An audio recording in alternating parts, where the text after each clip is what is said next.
Last night I dreamt I went to the Innocence again. It seemed to me I stood by the rotating door leading to the entrance, and for a while I could not enter, for the doors were spinning and I couldn't stop them. I called in my dream to George the doorman and had no answer, and peering through the spinning door I saw that the condo was uninhabited. No pollution came from the top of the complex, and I gaped at the spinning door forlorn. Then, like all dreamers, I was possessed with a sudden urge to pass gas. And wait, no, uh, no, I was able to walk through the doors and see the hallway, and it was as wide as ever, carpeted, mixed with white and blue tile. Sometimes, when I thought the stain had finally disappeared, it would appear again, in the middle of the blue carpet right after the tile ended. I came to the elevator suddenly and stood there with my heart beating fast and tears filling my eyes. This was the innocence, my innocence, and I felt like my innocence would be lost forever.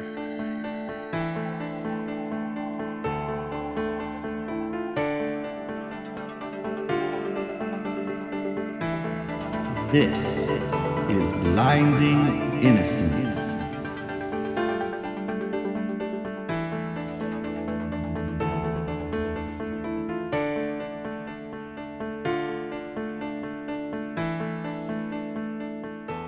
Welcome to the Innocence, where it's a dream wrapped in a nightmare, wrapped in an enigma, wrapped in rice paper, and dipped in a delicious peanut sauce.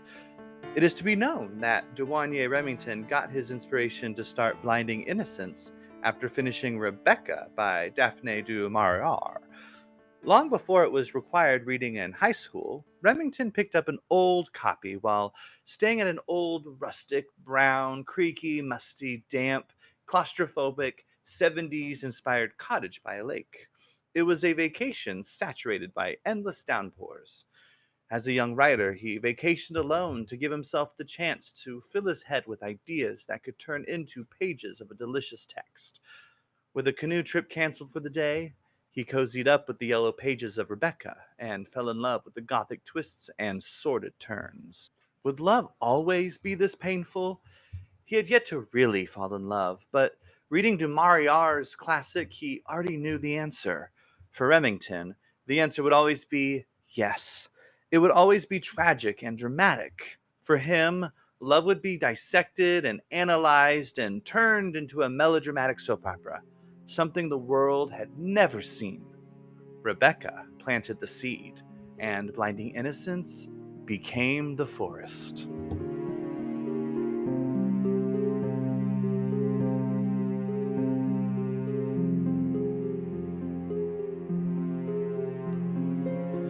The past few days at the Innocence had been life as usual.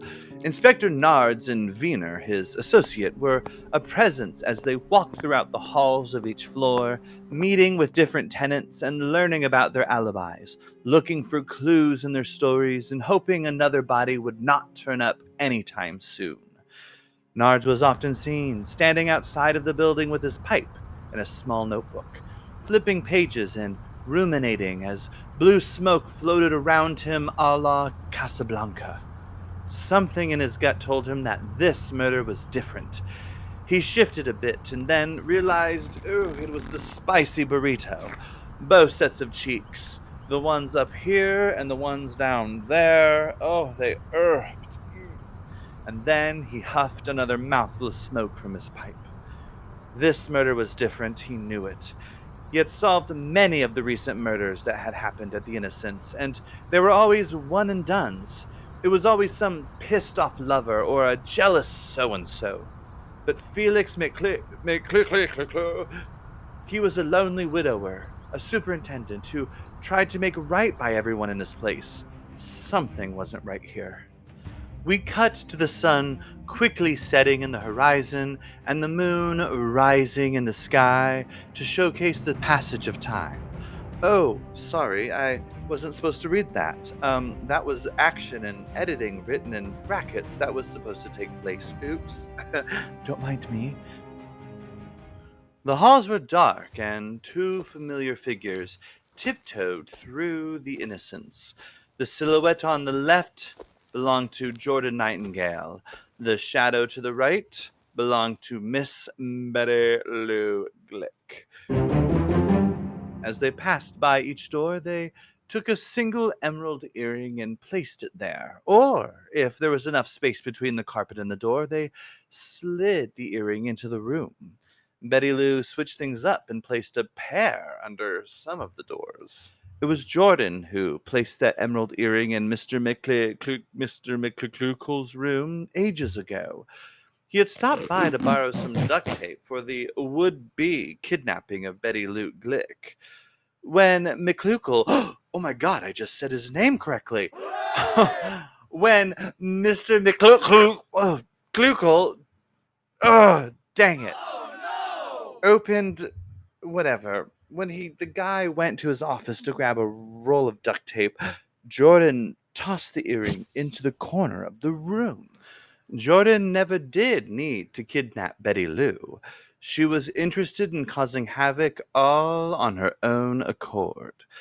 For the past few months, whenever Jordan had visited someone at the Innocents, he would leave a single emerald earring at their place. Betty Lou just recently joined him in his spree. He knew there would be another death. It was just a matter of time, and a matter of who. And when that murder was discovered, he hoped one of his earrings was found at the scene of the crime.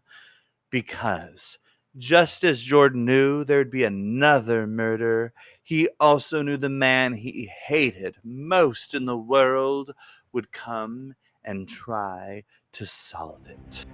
And if you think I'm done, you're wrong, because I'm going to keep on going.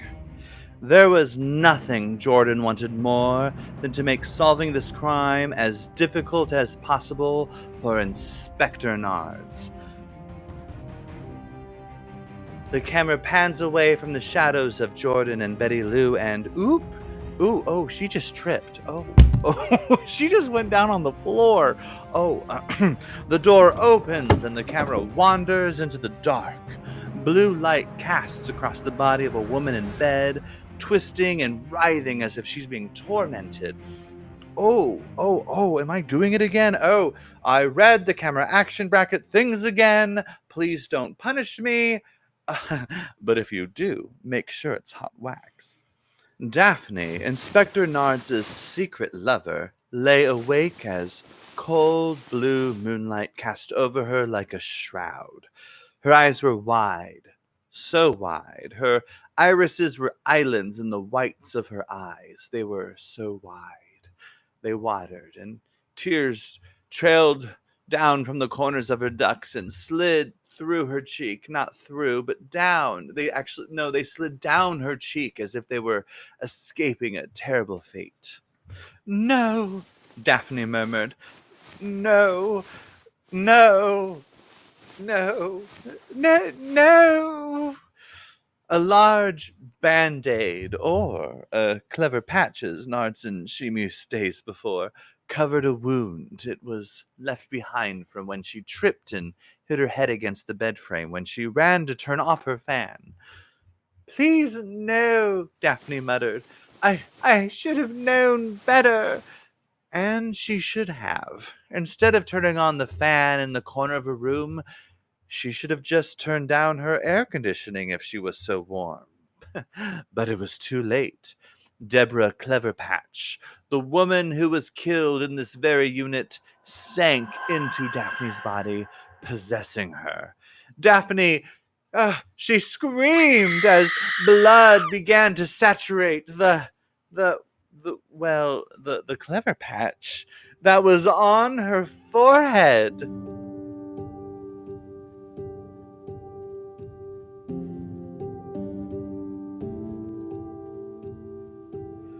That was a lot of exposition, my friends. Exposition. At least, I think that's what it is. I didn't graduate college with a degree in English language.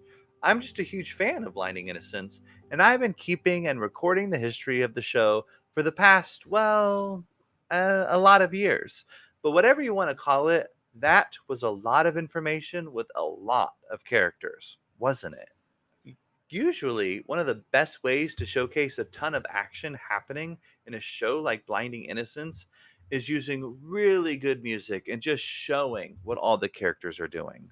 As a teenager, those were the sequences that got me. I would turn on some hour long teen sobfest the WB was playing, and whatever melodrama the characters were up to, they would do it to some heartbreaking song by some band we've never heard of. And that band hoped they'd become famous because their song was played right after Dawson and Joey had a big fight on the dock. Oh, those poor bands and their one song played during Dawson's Pond, or whatever that show was called. The good news is that song is probably alive today because some super fan of Dawson's Pond created a playlist on Spotify. What are those bands making off those playlists? Like 10 cents?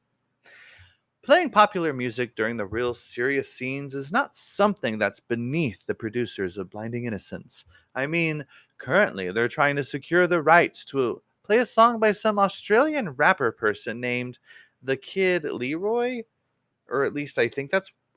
Who knows? All right, we're actually going to leave the Innocence for this next scene and go out to dinner. It seems a very serious conversation is about to take place.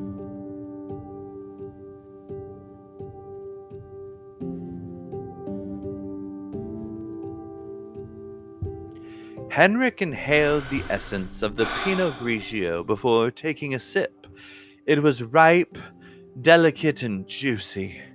He took a gentle sip of the white wine and swooshed it around his mouth to absorb the essence of the peachy, nectarine, horsehair, and straw flavors the sommelier said the bottle of Le Wunderbar des Weinerschaften would offer. After he swallowed, there was an unpleasant sensation moving between his tongue and his teeth. Was that hair? How gross, he thought, that the sommelier's hair would end up in his glass of very expensive wine. He reached into his mouth and pulled it out, feeling it slide across his tongue like the tiniest of snakes. Oh, oh, it was brown and curly. Darling, did you get another chest hair in your mouth? Danica mused, taking a sip of her dark burgundy wine. She wasn't in the mood for a white wine. Not tonight. Not when she was going to come clean and tell Hendrik about her conquest. For revealing deep seated secrets, the sommelier offered Danica a bottle of De Noir Caca von Butentouche, and she swooned at the name. Pour me a glass of that burgundy nonsense right now, she whispered hungrily into the ear of the sommelier. And here Henrik and Danica sat, light and dark, wunderbar and caca. Before we even bother with food, I want to know why you invited me out to dinner this evening, Henrik asked. Danica leaned her elbows on the table. I wanted to explain myself. What you saw, what you walked in on, what you ran away from. I know where I stand, he said. I love you. You love your strange conquest. Darling, she said, for so long it's only been me and this conquest. It's all I've ever had, and I've done my best to never let anybody else in. But it seems, he said, that you've let me in. Danica simply nodded. And what is it you wanted to tell me? He asked. She took another sip of her caca wine and reached across the table for his hand. He gave it to her reluctantly. Oh, Henrik, she said, I have loved every minute of time spent with you these past few months, but you must know, my conquest is close to its end. Your conquest of giving everyone in the building pedicures? He asked. She sat back and placed her free hand on her chest, looked shocked, recovered, and then smiled. You are very observant, she said. So I have nothing to be jealous about, he asked. The only thing you need to be jealous of is someone else's feet, she giggled. And what will you do when you are finished? He asked. That's what I wanted to tell you, she said. I have only the top floor now, and once I've given them all the pedicures of their lives, I'll have my final pedicure of the innocents. So you'll be gone in days, he said, turning his face away from her. Possibly, she said. It could be days. It could be a month or two. It just depends on scheduling conflicts. He asked, What of the final pedicure? She smiled and took her hand back. Oh, Henrik, it's my piece de resistance. It's the ungettable get. It's the conquest I have always conquested after.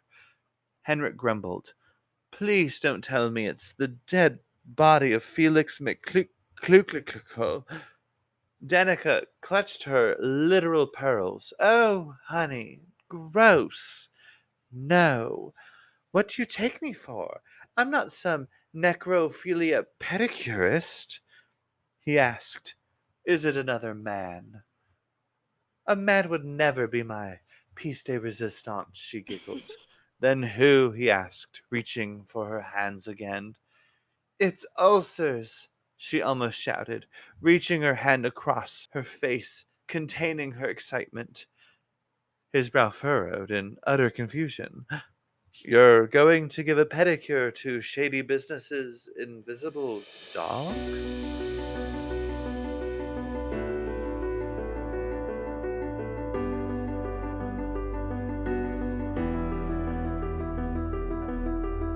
The Innocence is always a busy place, but I think it's time we go and see what George the doorman has been working through. It can't be easy doormanning a condominium complex of the rich when the superintendent is dead. Who will take over Mr. McClick's job? I do hope it's George. I'm sure George the doorman instantly thought of himself as the next best possible person for the job. But would that be yielding too much doorman power? He was already in control of so much. Could he be George the doorman and George the superintendent? Someone with that much power could be dangerous.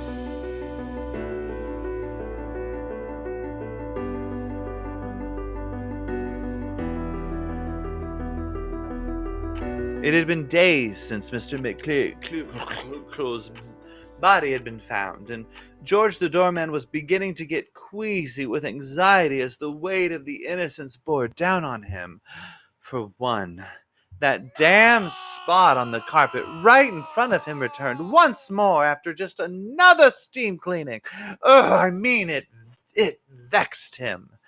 And here he was, doormanning to the best of his ability, making sure elevators were ready, assigning lesser doormen to take shopping bags and suitcases from the inhabitants of the Innocents. But he was busy scheduling the upkeep of the rest of the building as well.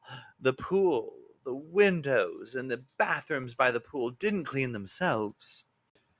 Speaking of the bathrooms by the pool, the women's bathroom was so nasty, one of the custodians quit this morning. Sir, it was like the body of Snuffleupagus exploded in that one stall, the custodian explained, gagging and crying at the same time. There was just so much brown. That just can't be, George told the custodian. You've caught a sense of the melodramas. You've been around the tenants of this building far too much. Maybe you just need a vacation.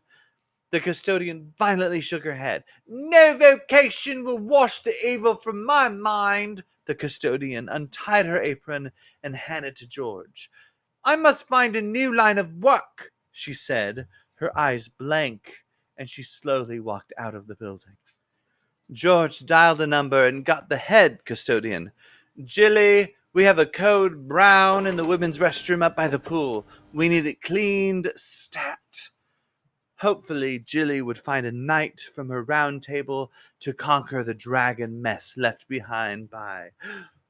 The doors to the Innocents swirled open and Beverly Cleary not the children's offer, sauntered in. At least it looked like she sauntered. Oh, she was trying too hard. The woman should have worn flats because watching her do that walk in heels was obvious.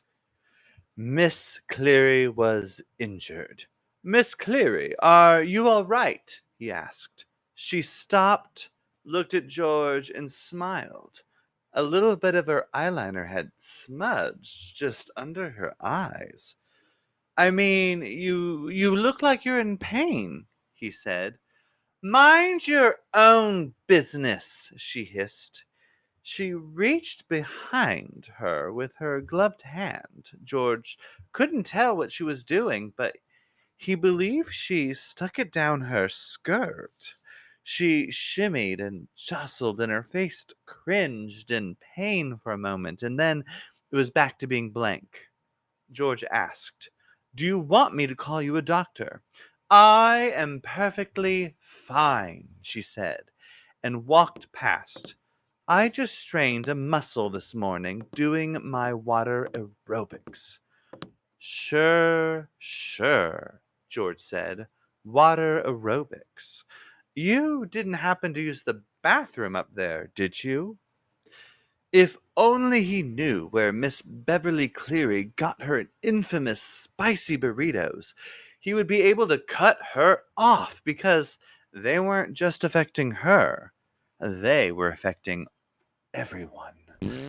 George returned to his station behind the desk when Inspector Nards walked in. Pipe in his mouth, blue smoke billowing out around him.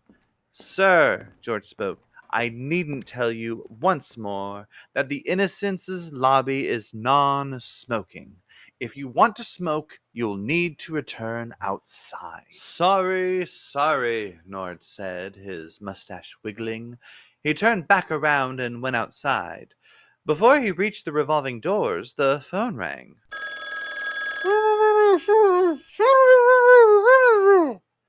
George answered, "You're talking too fast. Please slow down."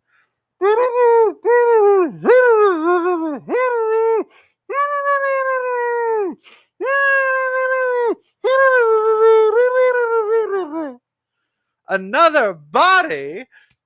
Nard spun around and ran to George's desk. George slammed down the phone and looked at Nard's enlarged eye behind his monocle. "Inspector Nards, the body of Vivica Johnson, a woman who smokes just as much as you, has been found face down in the pool on the roof, and she's still smoking a cigarette."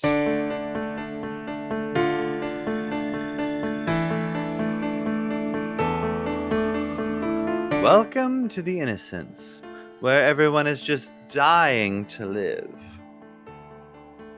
Will we find out why Jonathon Nightingale hates Inspector Nards so much? What will happen to Daphne now that she's been possessed by the ghost of Deborah Cleverpatch? Who made it look like Snuffleupagus exploded in the woman's bathroom up by the pool? Oh, who am I kidding? It was Beverly Cleary. We all know it was Beverly Cleary. But wait, there's another body! Tune in next time for Blinding Innocence.